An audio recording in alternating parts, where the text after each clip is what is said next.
नमस्कार, मी शीला पाटील. शिदोरीमध्ये आपलं स्वागत आहे. आज आपण पाहणार आहे उपवासाची ताकातील शेंगदाणा चटणी. उपवासासाठी वडा, थालीपीठ, खिचडी यासोबत ही चटणी खूप छान लागते. चला तर कसं करायचं ते पाहूया. गॅसवरती लोखंडी तवा गरम करून घ्यायचा. त्यावरती 1 वाटी शेंगदाणे घालायचं. शेंगदाणे मध्यम गॅसवरती खमंग भाजून घ्यायचे.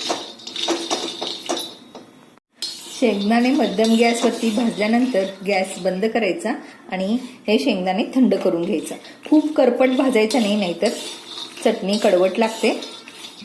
आता परत तवा गरम करायचा. त्यावरती 3 ते 4 मिरच्या मी भाजून घेतलेले. भाजलेल्या मिरचीची चव खूप छान लागते. हे पण आपण एका ताटलीत थंड करायला काढून घ्यायचं.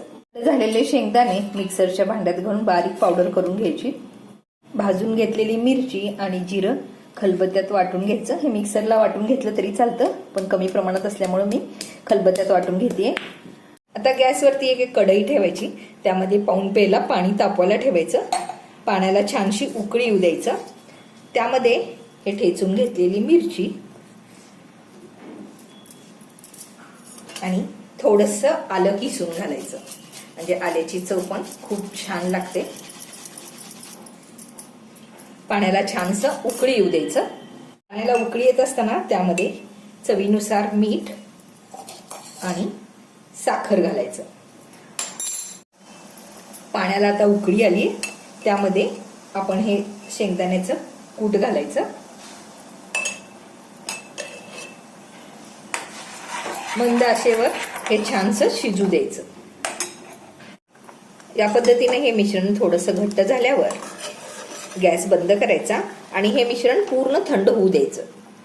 आता एका भांड्यामध्ये 1 वाटी दही घ्यायचं. दही जास्त आंबट नको, त्यामध्ये थोडंसं पाणी घालायचं आणि हे मिश्रण छानसं घोटून घ्यायचं. मिश्रण आता पूर्ण थंड झालंय.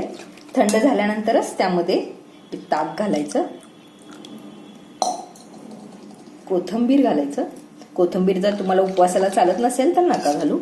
सर्व मिश्रण असं एकत्र करायचं. ही चटणी आपण अगदी अशीच पण खाऊ शकतो, पण याला फोडणी दिल्यावर अधिक चव छान येते. आता एका कडल्यामध्ये तूप गरम करायचं. त्यामध्ये थोडेसे जिरे घालायचे. जिरे छानसं तडतडू द्यायचं. त्यामध्ये सुकलेल्या मिरच्या, ही अशी कडकडीत फोडणी त्यावरती घालायची. एकदम मस्त अशी ही चटणी तयार होते. अशी ही तयार झालेली चटणी आपण उपवासासाठी वडा, थालीपीठ किंवा खिचडी करतो, यासोबत खूप छान लागते.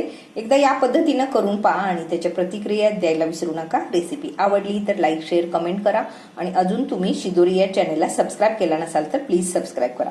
वेळात वेळ काढून माझी रेसिपी पाहिल्याबद्दल धन्यवाद. परत भेटू अशा साध्या आणि सोप्या रेसिपी सोबत.